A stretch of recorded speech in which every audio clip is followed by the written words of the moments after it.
just like to have a very quick word before we take questions, please. Yeah, sorry, it was put to me that we should have said to people that we were filming before we started. Yes, we should have. I'm sorry, that's my fault. The filming is simply to go up on YouTube so that people who couldn't get here will be able to see it. It will be unedited, so it'll just be a record. Oh, they're going to power it. Sorry, you got me there. You got me there. Okay, so we're going to take questions regarding TTIP now. So if anybody would like to ask a question, please just listen first to the candidates who are going to give us a brief outline of their position on it. Thank you. Do we have the lady that asked the question before? Well, do you want to just explain your positions on TTIP first? Yeah. Okay, Sam, are you happy to start in that order again? Thank you. We're almost going home time, folks. UKIP, right, is in favour of free trade globally. The EU is a free trade area. It's not a free trade area. It is a customs union, the EU, which prevents member states from signing their own trade agreements. When the UK leaves the EU, it will be able to sign its own trade agreements and also be a full member of the WTO rather than have its policies decided by the EU. It should be the EU, the UK rather than the EU making free trade deals for ourselves. So though a matter of discussion at present with our MEPs, how we actually go about it, the MEPs will be examining the issue and they will be coming back to us. Following on from that, one of the UKIP spokesmen for health, and this is locally where it is important, TTIP, because it's talked about in the National Health Service. Health spokesperson, and they said, what man, when it's a woman, Louise Bors, at the conference said, and this is all available for you to watch, like this is going to be on the website, on the UKIP website, that we will exclude the NHS from inclusion within the TTIP agreement. That has been ratified by Paul Nuttall, the Deputy Leader of UKIP. So we're all in favour, and we will be pushing at the EU to actually exclude TTIP from the NHS. And that's the important thing. We are not in favour of TTIP as far as the NHS is concerned. And let me repeat to you, TTIP is because we're having TTIP because we're in the EU. And I don't know if you know, but we're the party that want to get you out of the EU. Okay, thanks.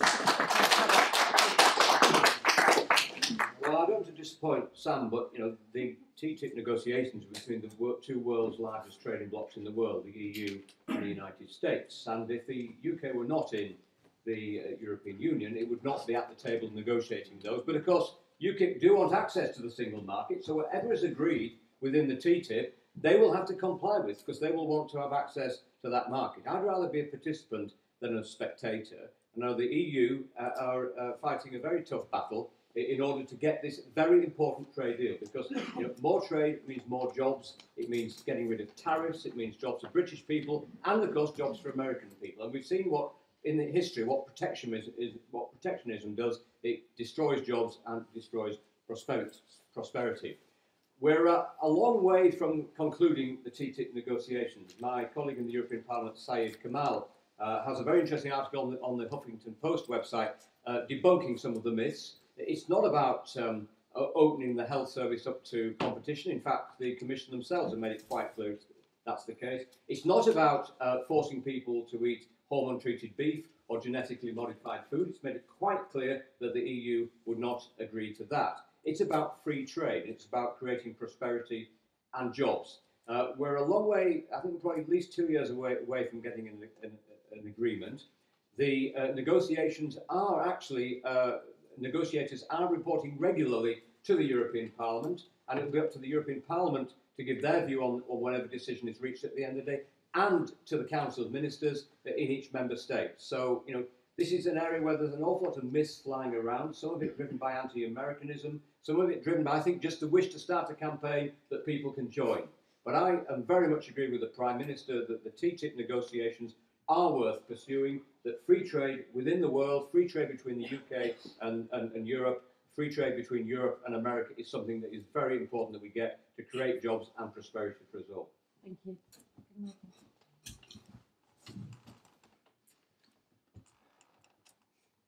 The Liberal Democrats have taken a clear position on this. That is that we won't endorse TTIP unless it's an absolute guarantee that we can do what we like with our own public services. Because we don't believe that that should be something that should be dictated to us. We believe we should have the choice to choose in the sovereignty of our nation on that particular issue.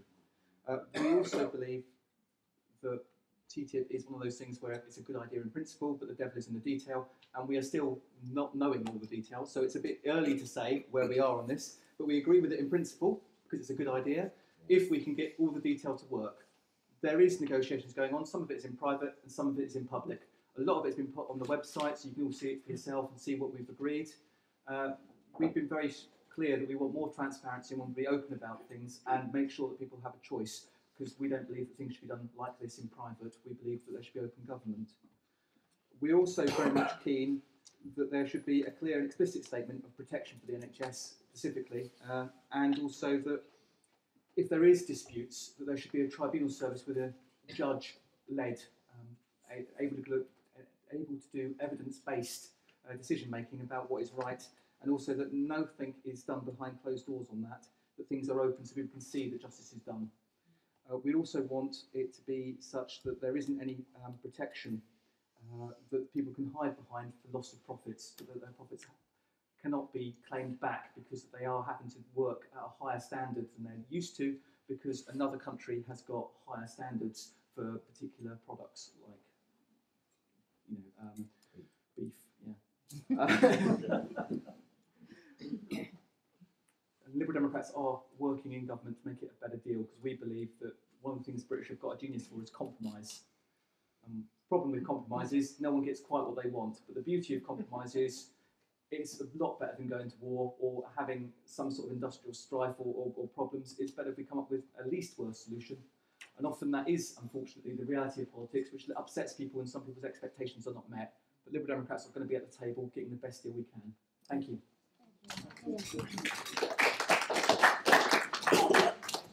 So TTIP is happening.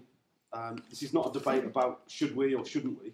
This is a debate about what controls and standards, what checks and balances, restrictions and regulations should be included in the final agreement. If we just said no, we don't want it, it would carry on anyway, and our ability to influence and to change it would disappear. We're a small part of a big agreement, and it's got lots of momentum. We're small fish in a big pond. We need to find ways of working together to ensure that those checks and balances are in place. I'm worried about TTIP. It's got huge potential, but it also carries huge risks. As a society, we should be doing all that we can to promote small businesses and local entrepreneurs. However, we do live in a globalised world, and international trade agreements do have the ability to create more jobs. This should not be done at a cost to our sovereignty or our ability to manage our own affairs through democratic processes. TTIP runs the risk of handing more power to already powerful corporations who are doing all they can to generate the huge profits but avoid paying the tax. I believe that we should put people before the corporations.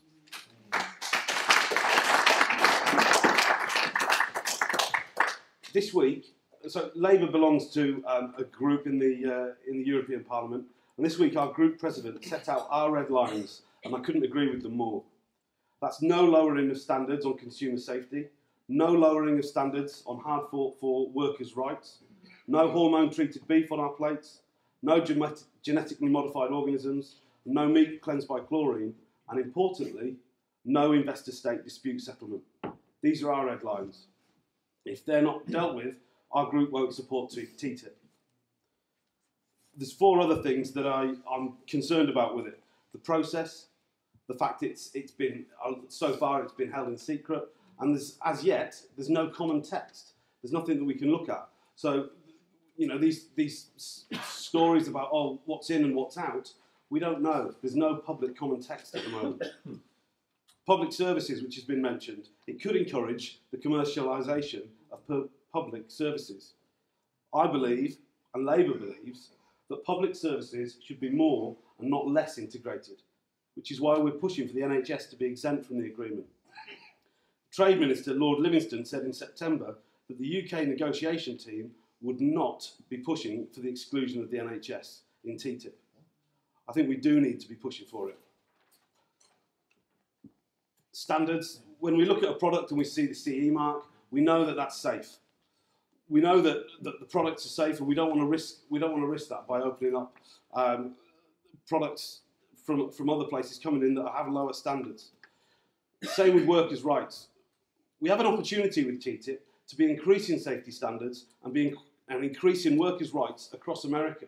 That's what we should be pushing for. A race to the top, not a race to the bottom. Investor-state dispute settlements as well.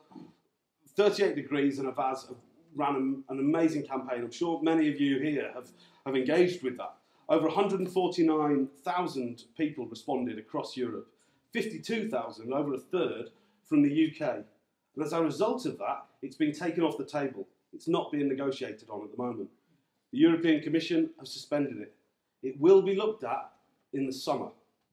So whichever government is in power in the summer will be leading the UK's negotiations. The choice that people face is a Labour government pushing for its exclusion or a Tory government happy with its inclusion. Thank you.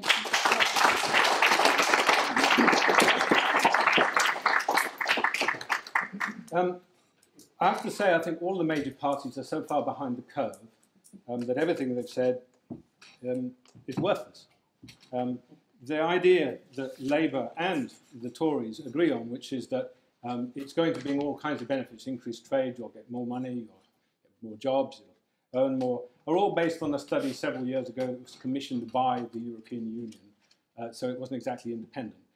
Luckily, a study by one of the world's leading experts on trade agreements came out in December of last year. Let me read you the conclusions of this study. This study used the UN's global policy model, which is probably the best model in the world. And they use the same data that the government uses, so it's comparing like with like. Their results were this. TTIP would lead to losses in terms of net exports. TTIP would lead to net losses in terms of GDP, to a loss of labour income, would lead to job losses, 600,000 jobs they estimate across Europe, reduction in Labour's share of the profits, loss in government revenue, and higher financial instability. So it's a winner all round. That is based on a better model. But whether you would like to agree that that's a better model or not, what it boils down to is there's a model about 5 years old which has fatuous assumptions built into it. One of the assumptions which the government relies on in their model is that any part of the economy that would shrink, any industry that shrinks, it would immediately, the economy would grow by an equal and opposite amount somewhere else. If that were true, then no miner would ever have been out of a job, and there would be no recession. It's an assumption built into their model, and it's gibberish. So the idea that the TTIP will be good for us is based on the output of a mathematical model which is being largely discredited. The ISDS, the investor-state dispute settlement, the Americans will go to the stake to make sure it happens. The EU has simply kicked it into the long grass. They realised that across Europe, 1.5 million people signed a petition saying we don't want it. So what did they do? They said, oh, well, we'll look at it later. Yeah, they certainly will look at it later. And the Americans will make sure that it happens. The idea that the Lib Dems just are in favour of everything being nice. But I don't think they have a clue as how to get there. The investor state will happen. It's already in the agreement in the Canadian one, CETA agreement, and it's in the one that comes next, which no one's even mentioned, called TISA, because that's even more secret. The investor state does give corporations the right to sue nations, and they do. The German state is being sued by the company that runs and builds their nuclear power generation, simply because the German state wanted to close and put a moratorium on it. They have been taken, and not to court. There is no judge. It's arbitration, where you have no right to be heard, you have no representation of civil society, you have no right of appeal. And this will happen if you allow any of these parties to say yes to it. Thank you, David.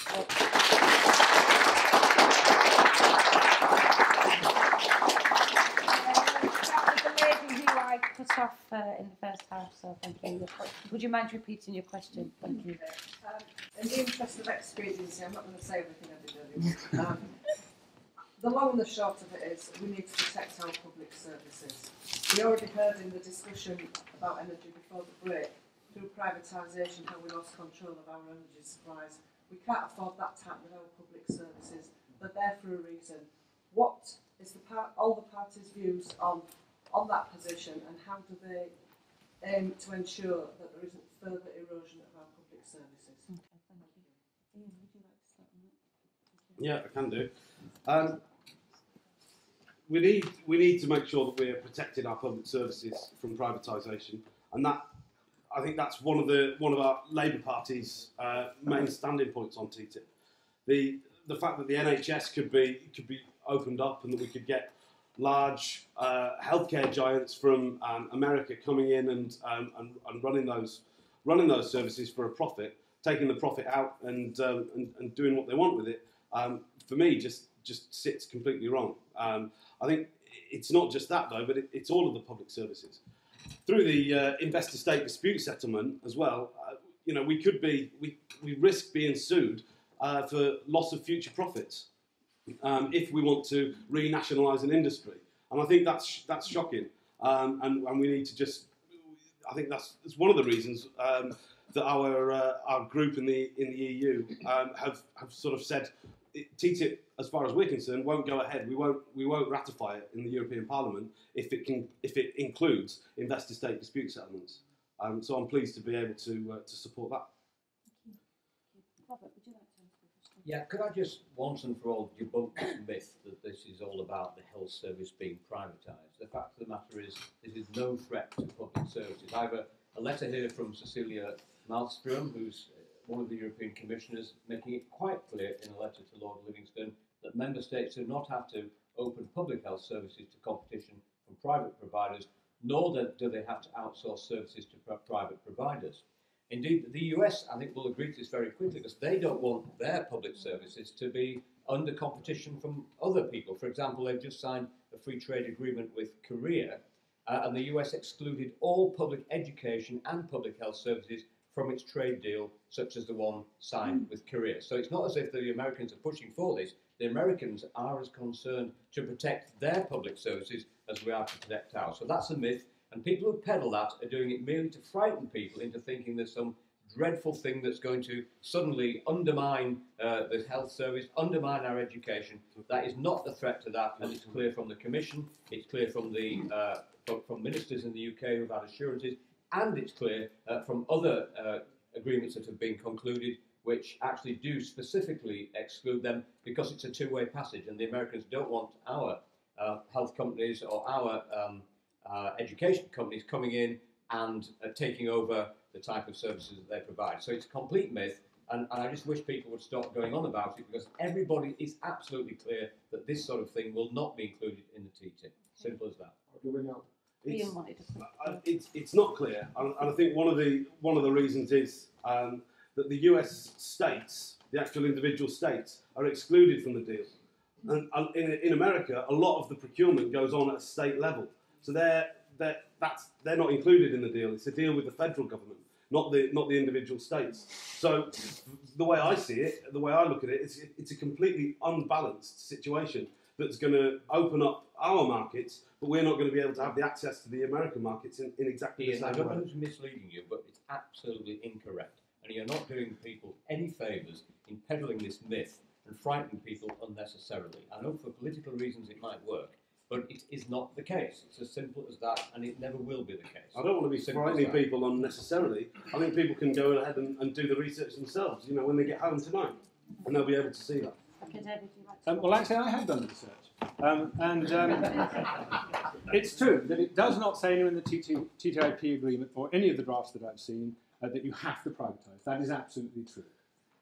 But what it does do is, if you happen to be a party that's in favour of privatisation, it basically brings the investor-state dispute settlement in on your side, so that when something goes out to tender, at the moment, it's a purely UK decision about how that tender should be decided. Once the investor-state dispute settlement comes into play, no matter what a UK panel might decide, if the foreign investor doesn't like it, they don't just apply to court. They don't have a quiet word with the private secretary. They go straight to arbitration. And arbitration is not a part of UK law. There is no judge. You have no right of appeal. It goes to 3 private individuals who are all highly paid lawyers who work for the largest 25 law firms in the world. So no, it doesn't force you to, but if you happen to be a Tory party that likes the idea, it gives you turbo boosters and gives you no right whatsoever to have a say.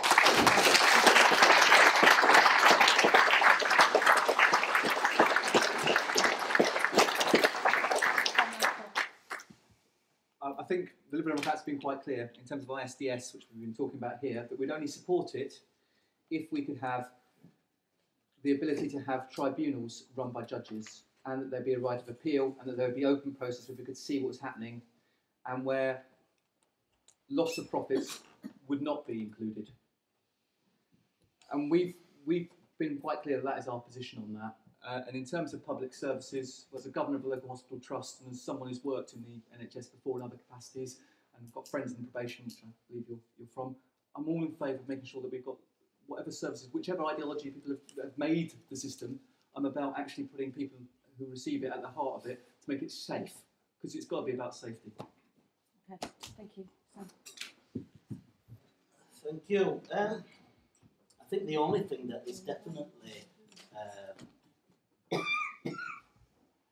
certain about TTIP is there's a lot of confusion about it. You know, we haven't been told what is actually going to happen. It's all being done behind closed doors.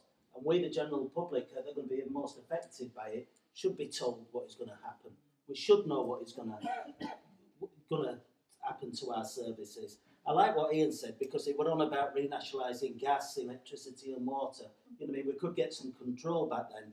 And the lady with the probation service, it's interesting. I sat at a meeting about the probation service, and there's one company going to run this bit there, and it's going to run a bit down there, and another company is going to run a bit up there, and another company is going to run That's correct. That's correct, yeah. And I sat at that meeting, and I was confused. And they were going to come back to report to us in 12, 18 months' time.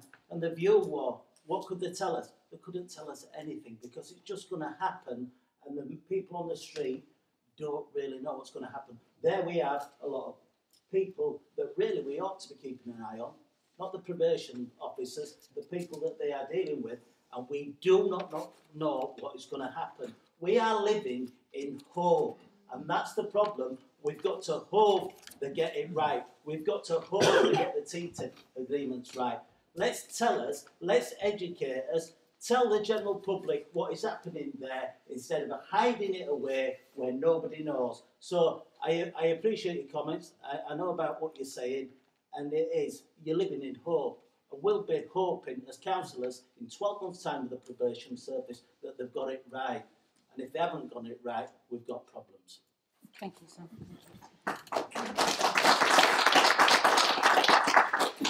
Any other questions? Yes.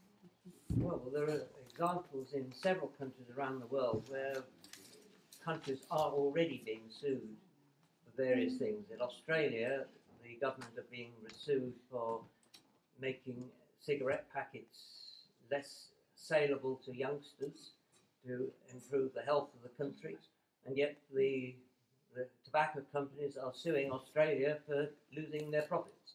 That's the type of thing that is going on. In Costa Rica, mining companies want to, in effect, destroy some of the rainforests for mining, and because Costa Rica don't like it, they're being sued. And something similar in Canada, and I think there's another country, Germany, just mentioned. Okay, without being rude, so do you have a question for Well, the that's the question. Well, can I just say that we already have a system in this country of the legal process and judicial reviews, and if a company wants to take the government to court because it feels it's dealt with it unfairly, then that system is there. In fact, you know, I've been judicial reviewed 9 times trying to build a little railway line up to Birmingham, and you know, so there is already process within the UK for that type of thing to go ahead. And if a government treats a company badly or illegally, then there's always that option. And we've have seen cases in the past where that has happened. The TTIP, indeed these ISDS interstate dispute settlement systems have been highly effective over many years and have generally been part of international trade agreements since the 1950s. And they've been designed to give greater certainty, legal certainty to companies operating in legal jurisdictions other than their own. And if a state is found to have discriminated against a foreign country or to have illegally nationalised their assets, that is in contravention of that country's own domestic law, that company can argue its case before a tribunal. So it's there, I think, to ensure that there is some structure there so that companies doing trade in other countries, some of which are countries where maybe their governments are not as stable or as lawful as ours, can do that. For example, just one example, since Poland joined the European Union in 2004, its government has put in place laws guaranteeing higher levels of labour, environmental, food safety and social standards, yet the US firms have not launched a single case, even though ISDS provisions are in their trade agreement with the US. So, these have been in trade agreements for many years and have not been used in the ways that have been suggested. Yeah, thank you, Robert. David, you want to say? I was just fantastically confused. Okay, so if judicial review is there, why do we need ISDS? Why do it? If British law is there, then there's absolutely no need at all for ISDS, unless you're saying that British law, the law that governs all of you, is fine for you, fine for protecting you and your children, but not good enough for foreign investors. Which is it? Part of the reason they don't go for judicial review is because we allow them to go to a tribunal. And in tribunal, it happens very quickly. You don't have to go through the whole rigmarole, and it happens with 3 private individuals behind closed doors. Part of the reason they don't go for judicial review is because in judicial review, you don't get a large cash award at the end of it. So ISDS allows them to sidestep this law which you said is there. I don't even know why you said it, because ISDS means they don't have to use it. And it allows them to sue us for a large amount of money. Yes, it does get used. Vattenfall is suing Germany for 1.4 billion euros now. And Lone Pine is suing Quebec for $250 million because they had the effrontery to put a moratorium on fracking. So you can see where that will go when we sign it. So this notion that it's there to protect investors, are you telling us that our law is such a banana republic that they can't go through British courts? But we can. We don't need it. Why? Which part of British law is so defective that we need to give foreign investors their own privatised court to go in? British companies do business in other countries abroad. Sure. And indeed, it's important that they can invest in a country with some degree of protection. In the German case, for example, the Germans cancelled contracts for political reasons, and the companies that lost out felt that they had redress. That's called democracy. Yeah, but the people said we don't want it. The government responded. You seem to be saying that the rights of companies are more important than the will of the people. If that's what you're thinking, well, I'm certainly glad we've got this out in the open, because my party believes in the will of the people, the absolute sovereignty of the people to decide.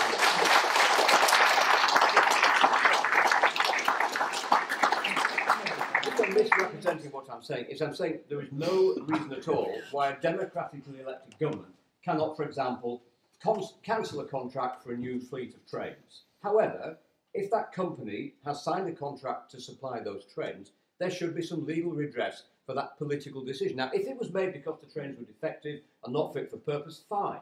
If it was cancelled for a political reason because the people in that country elected a government that changed their mind, that is perfectly justifiable from a democratic point of view. In fact, that's how democracy works. But the company that loses out in the case of Germany because they cancel their nuclear program should at least be able to claim some compensation for that contract being cancelled for no reason of their own. And it's the same, if you were to get a guy to put a new central heating system into your house, and 2 days before he arrived, he said, I've changed my mind. He said, but I bought all the materials and I've hired a guy. I think, he would have a right to have some redress against you for doing that for no good reason.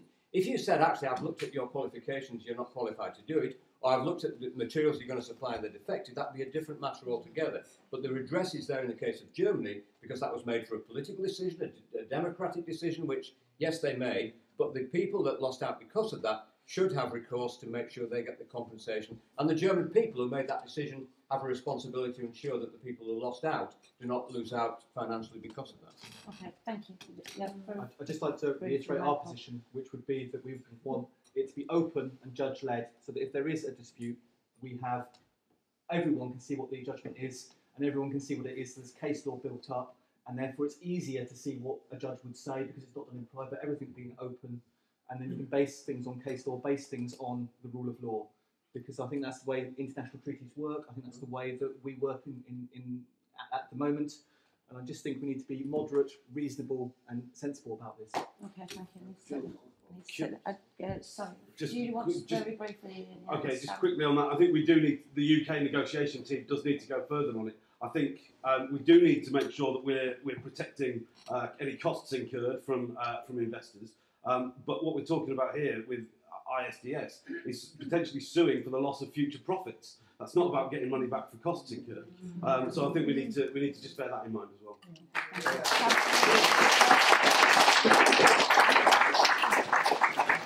Okay, I'm going to take a question from the gentleman in the blue jumper and the man that's yeah. Okay, he's fine.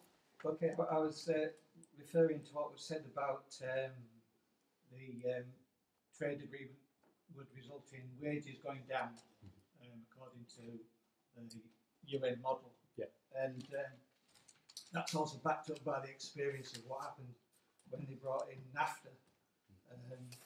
Basically, a lot of jobs went from America to Mexico, and the wages of American workers have gone down. And obviously that means that the companies are getting a bigger share of the pie. And my question to Mr. Goodwin is, bearing in mind where your party gets most of its funding, is that the real reason why you're really the only person on the panel who's shown real enthusiasm for TTIP? Well, I think I show real enthusiasm for free trade because experience. It's not free trade, is it? You're talking about regulations all the time. Free trade, it's not free trade. At the moment, we have a system where, for example, tariffs prevent free trade. So, if we're looking at British companies, I mean, one of my officials in the department, whose dad has a factory in Belfast making socks and sportswear. And at the moment, there's a 32% import tariff for British or European produced goods going to America. That gives us a disadvantage. I mean, if you work in a textile factory in this country producing those socks, you're at a disadvantage. Women's coats, would you believe, a 16% tariff. Hotel tableware, a 28% tariff. Slippers, can you believe, a 26% tariff. And also, in terms of the creative arts, the US have a rule which means that any music played in bars and grills and restaurants do not have to pay royalties to the people who actually have written that music, which, in the case in the UK, we have the Performing Rights Society, and people do get a return on their intellectual property. We also have restricted practice in terms of qualifications. For example, the members of the Royal Institute of British Architects cannot use that qualification in the US, so it's about ensuring that people with qualifications can have a mutual recognition of those qualifications to allow them to work in different jurisdictions. The TTIP, if we can get a deal, and I say we're about 2 years away from a deal, and the debate tonight has shown there's a number of issues that do need to be hammered out and agreed, and they need to be, everybody needs to know what the agreement is before it's signed, and the politicians involved need to understand all the implications. But the Prime Minister has made it quite clear that this can give a benefit of 10 billion to the UK, 80 billion to the US, and 100 billion to the EU, and that will create jobs in both the UK and the US. And you just have to look at how the European Union works in terms of free trade and creating jobs. It will mean jobs in the automotive sector. Our prediction is that the UK motor vehicle production could be increased by 7%, and exports could increase by £4 billion if we have this agreement. So it's about creating jobs for our excellent companies in the UK and for the people that work in those companies in the UK. And experience around the world has shown that free trade equals jobs and prosperity. Protectionism equals the opposite. That might be true, but you haven't answered what I said about wages. Well, if companies are successful and making profits, then they pay good wages. So, you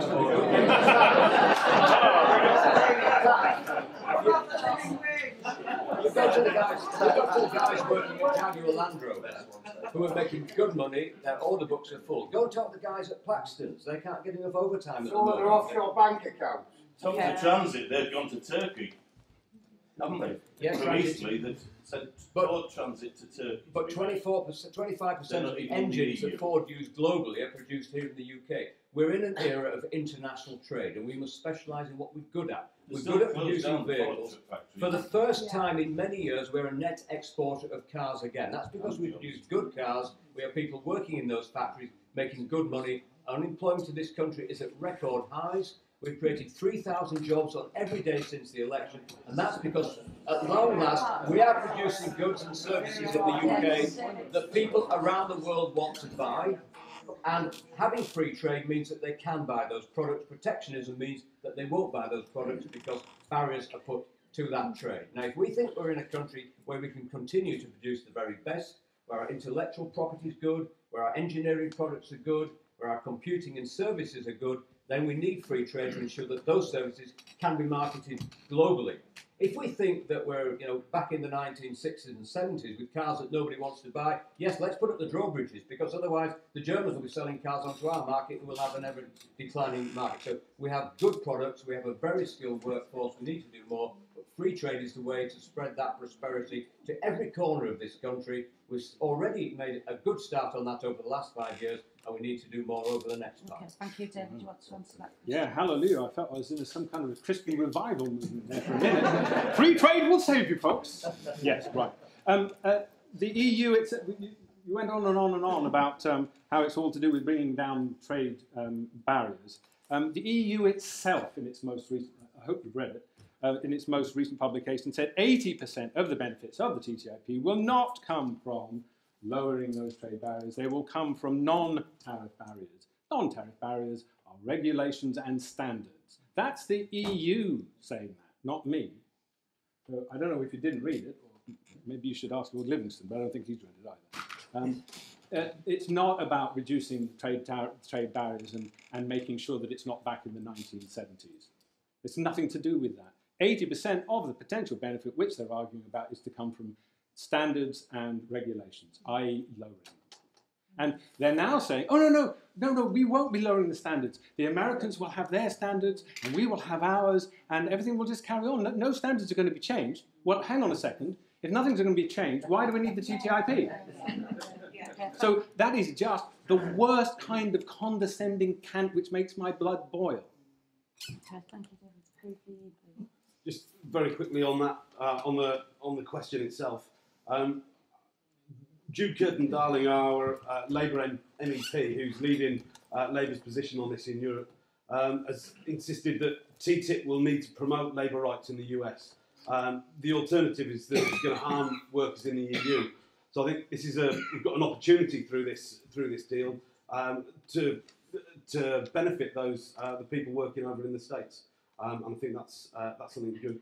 The jobs that Robert's talking about, there are more jobs, more people are in employment. There's more 0 hours contracts in place. There's more part-time. Those jobs are part-time. I think that's a concern we need to deal with. I believe that taking people out of tax, so they're not paying tax, helps the people with the lowest earnings to have more to take home. And that's certainly been one of the things the Liberal Democrats have achieved in government. And in terms of TTIP and how that's going to work, it's still early days and it's still in negotiation. We don't know. There is the possibility that it might result in reduced wages. You're right, it might. But we don't know yet, and we won't know until we have much more of the details to do a model on. I think the models we've seen are based on assumptions, and the problem with assumptions at this stage are we're all guessing. And I can put my finger in the air and guess and say whether it will be up or down or whatever else. But at this stage, it's too early. And I think anyone who says they know exactly what the outcome will be is guessing. Because we haven't got it negotiated, we don't know. It is a guess. The guesstimate is, I think, a bit higher, a bit lower. We don't know. Will wages go up or go down? We don't know yet. We think it will be good for trade if we can get the deal right and if we can get negotiations right. Liberal Democrats are quite good at coming up with a compromise that works most of the time for most people. But with everything else, you can't do everything. You can't do everything as possible. I'm glad to get it done, actually. There is lots of confusion. You know, we don't know. We are living in hope. It could be this way. It could be that way. Let's know. Let somebody tell us what it's all about. You know, Robert's got some information here. You know, let's find out. Let's tell the general public. And this is the problem. The government aren't telling us what is happening and what it could. They're bringing their figures out and they're making them work. And we really need to see it ourselves and how it's going to affect them. Like the probation service, that lady over there, what's happening? She's living in hope, whether it works or not. Please tell us, you know, because basically we don't know. It could be this way, it could be that way. They could get sued, they couldn't get sued. What's going to happen? Do we get 3 judges looking at this? I was actually thinking all the no claims, no wins, no fee solicitors are going to go and work on these TTIP agreements and start earning money that way. So let's tell us, let's know what's going on and give us a clue, because nobody's given us a clue so far. Okay, thank you. There was a gentleman at the back. Don't know if you still want to ask the question. Yeah. And then the lady behind you. This is really for Mr. Goodwill. I think you're being disingenuous when you say this new arbitration system won't affect us. It only affects political decision making. To privatise the NHS is a political decision. To re-privatise it is also a political decision.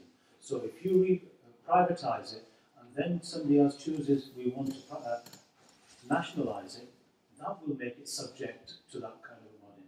And don't we have we have a very sophisticated judiciary in this country. It's developed over years. It's been the model which other countries have used to bring in their judiciary. And yet, in this instance, you're prepared to put something completely separate and bypass that system altogether. I think our judiciary is fair, it's impartial, and it's more than capable of doing it. And a red line has to be drawn around that, which says we will not permit this form of arbitration to be a part of this TTIP agreement. And the only other thing I have to say is your dislike of trade. I'm from India. I was born there. I would have so much preferred a trade agreement between Britain and India rather than the 200 years of imperialism that took place, which robbed it of its resources, had no input from one side, and that's the alternative which we have to no trade movements.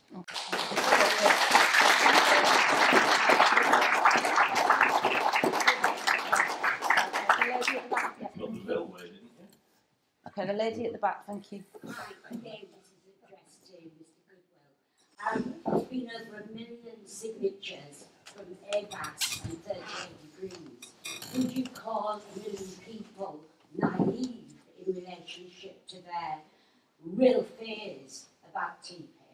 Or they may well be as informed as they can be and really worried about democracy and about the power of multinational companies, about the erosion of workers' rights, about the lack of clear information to base decisions on.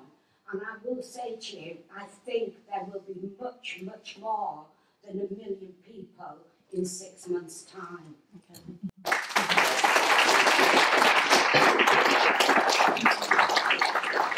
I would just say that having read the 38 Degrees email, that if I believed every word in it, I would have signed the petition. I would have been petrified that NHS was going to be privatised or open to foreign companies and corporations to make profit from it. The fact is, we've made it quite clear, this is not about the NHS, it's not about privatising our public services. We've made it quite clear that is not in there. The Commission made it clear.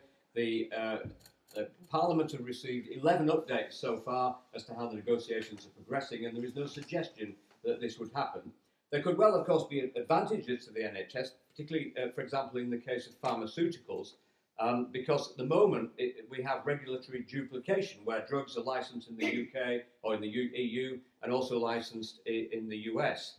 Around about 60% of medicines in development worldwide are either in the EU or the US.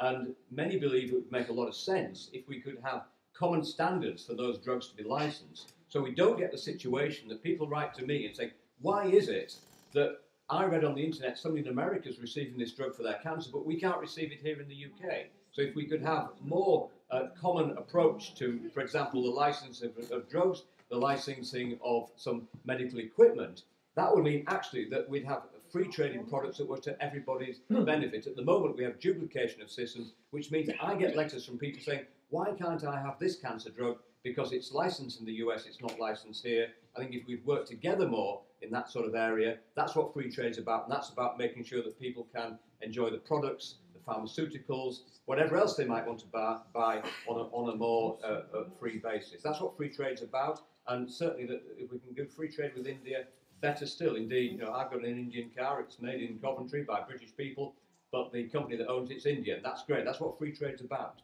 It's not about protectionism. You're promoting unlicensed drugs.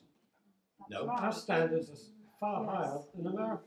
Well, commonly, I mean, we need commonly agreed high standards. The people that write to me don't say these drugs that they use in America are safe. Can I just say something? One of the agreements that are going on is cosmetics, over-the-counter cosmetics. There are 12 drugs in the US that are banned in to put into cosmetics. In the EU, there are 1,200 drugs that are banned to be put into cosmetics. How can you negotiate that level of difference? Well, we certainly aren't advocating any reduction in the standard. We're saying where we can agree to work together. I'll give you one example. Aviation, for example.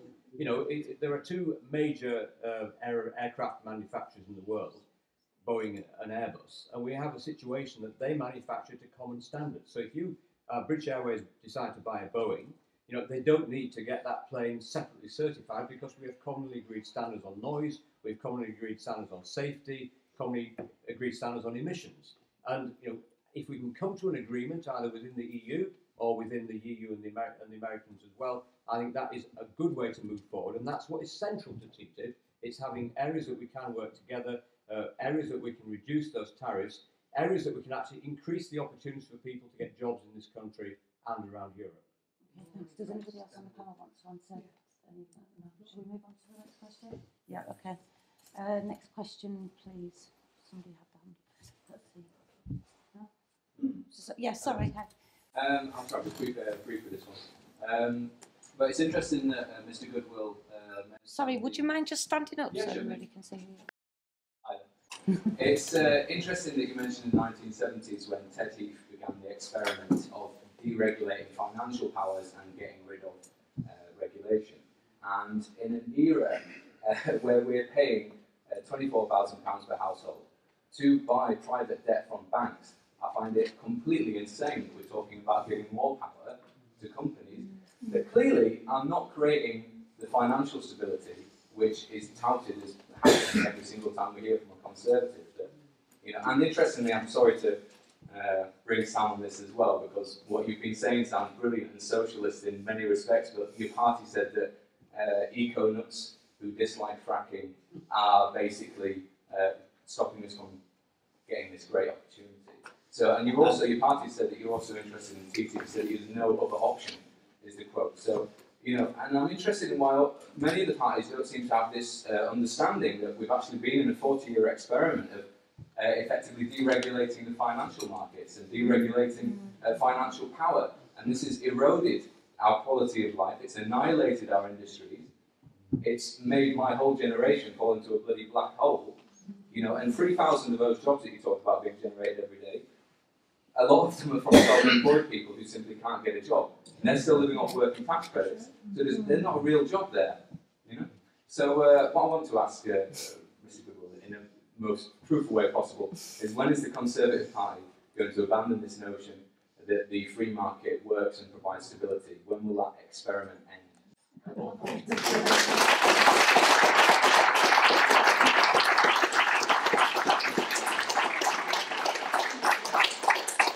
A free market can only operate if there are rules and regulations to make sure that market can regulate. The banking sector was allowed to range free, and we reaped the whirlwind because of that. The regulation in place, the tripartite regulation that was put in place by the previous government, didn't work. We fixed that. We put the Bank of England back in charge, and we believe we have a much more robust system of regulation than before. But certainly there were excesses in the banking sector. There were money lent to people who had no prospect of paying it back. There were mortgages bundled up.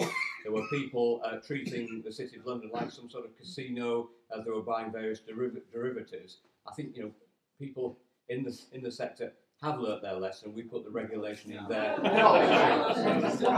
we put the regulation in there to make sure that that can happen. But we do need a vibrant financial sector in this country, because businesses raise finance, jobs are created through finance and investment in companies. So if the guys at Plaxton's want to put in a new production line, they will go to the banks and raise the money. So we do need that as an important service. What is important, and we've done it, is put proper regulation in place to prevent what happened before repeating. Okay, thank you. Briefly, Michael, thank you. I just think the market is by nature amoral. It's not immoral, it's amoral. It doesn't have morals and it hurts people and it needs to be regulated. And one of the things that we are aware of is that big business doesn't create wealth as much as micro businesses, small businesses, entrepreneurship and people doing it themselves. So I think that's where we don't favour big business being the answer, or anything else that's too monolithic. I think it's about change and being able to embrace the future through a knowledge-based economy. And certainly education and making people able to receive that has got to be the way forward. And I'm just saying, it's a difficult question you've asked, but I do think there needs to be regulation, and we do need to look at changing the way we do things, because the way we've done things in the past isn't the answer. Sam, very briefly. Yeah, really, just to come back to you, we're back on, you were bringing shale gas up on what the party says. The party says UKIP supports the development of shale gas with proper safeguards for the local environment. I mentioned the proper safeguards for the local environment is the national park and the aquifers in the southern area of the Scarborough, and that's why we are against it in this particular area. Okay, thank you. The previous Labour government it's true, let the financial sector run riot. I think the previous one. Pardon? And the one before that. I think we. And the current one. Okay. There isn't a current Labour government at the moment. Well, no. What we're saying is that we need to see a massive shift of power to local authorities. So I don't think starting another war is the way to do it. I think we need to be pushing more money down locally. We're saying we're going to be creating regional banks, and I think that's an important thing that we can do. Giving banks the power locally to be able to work on those things. Years to do this in. Why didn't we do it then? It wasn't me. I wasn't there. I was born. Yeah. Why didn't we do it then? Why are you changing your tune now? Is it because there's an election? It must be. No. We're under different leadership now. It's the same bloke who ruined it last time. He just changed jobs. Okay, or have you forgotten? It's not. Ed, what's his name? The notion that we're putting all this money into the banks so that they can lend to businesses is silly. There have been two projects, Project Merlin and Lending for Business. Both were deemed to have failed utterly, even by the government, because they put the money into the banks and the banks did not lend into the real economy. Lending to the real economy has not gone up, but the pile of derivatives is now almost a factor of 10 larger than it was in 2008. That's what the banks have been doing with the money that we've been putting into them. The cost to us, by the Bank of England's own figures, the Bank of England's figures, the cost to us in the loss of our future earnings is at least 1.4 trillion. That's what they, your friends, have cost us. Okay, thank you. Right, one more question before we call it night, Tony. Thanks. There were regulations in place until Margaret Thatcher decided to implement, and then Clinton eased the Glass-Steagall Act in America, which allowed the bankers there to start the casino banking. And like you say, 1.4 trillion in bailouts that have been put on our shoulders, our children's shoulders, and their children's shoulders for decades to come. In the meantime, those bankers are getting ever bigger bonuses. Not one of them has gone to jail, and we're up. And since 2008, we've had the LIBOR, we've had Forex, we've had banks laundering drug cartel money, and these people are also behind TTIP. So I'm sorry, I have no confidence in whatever.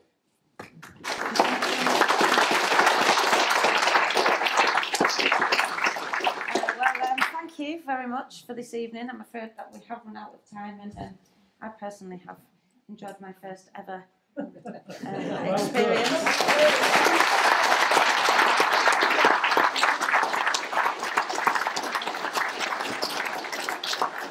I'm available to hire for any affiliate with any party. Do you do bar mitzvahs as well? Do bar mitzvahs, yeah. No. Just a couple of things. First of all, thank you very much for everybody for taking part tonight.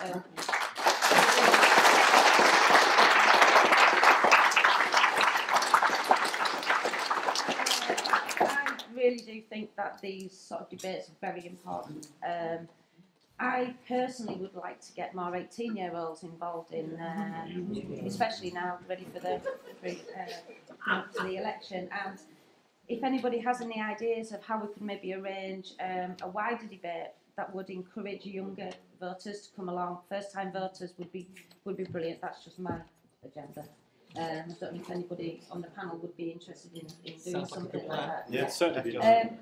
So thanks again for coming. I hope you found it interesting. Dillis has asked me to mention that if anybody would like to make a donation towards the hire of room this evening, that would be great. And if there is any money left over after the room has been paid for, she's very kindly donate it to Totally Lovely Scarborough, which is something that is very close to my heart, and we really do appreciate that. So thank you very much.